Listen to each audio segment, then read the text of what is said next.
Igqwetha likaGqirha Nandipha Magudumana, advocate Anton Katz, uthi loka Magudumana wabuyiswa ngetshova ngamagosa yaye kwakhiwe iyelenqe ngamagosa oMzantsi Afrika edibene nawaseTanzania. Ngelixa isebe lezekhaya lisithi ukubuyiswa kwakhe yabasisigqibo sabasemagunyeni waseTanzania njengoko wayekwelalizwe ngokungekho mthethweni.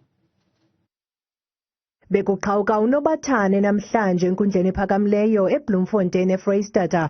Igqwetha likaGqirha Nandipha Magudumana liyaziphikisa ingxelo zokokuba kwalandelwa inkqubo esemthethweni xa kubuyiswa kweli uMagudumana noThabo Bester ngethuba bebanjwa eTanzania ngo-April.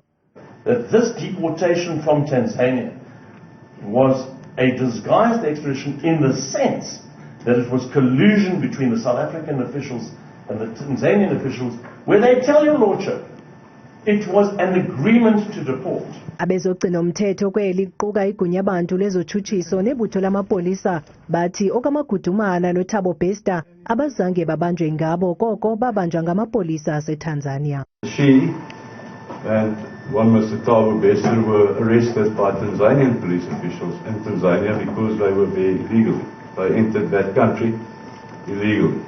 Ukanti isebe lemicimbi yezekhaya lona limile kwelokuba okaMagudumana waxothwa eTanzania yaye isigqibo sokugxothwa kwakhe yayisisigqibo sabasemagunyeni baseTanzania.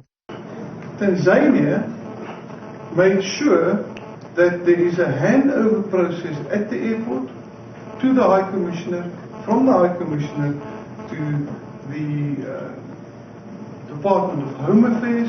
That was a decision not made by South Africa, but a decision made by Tanzania.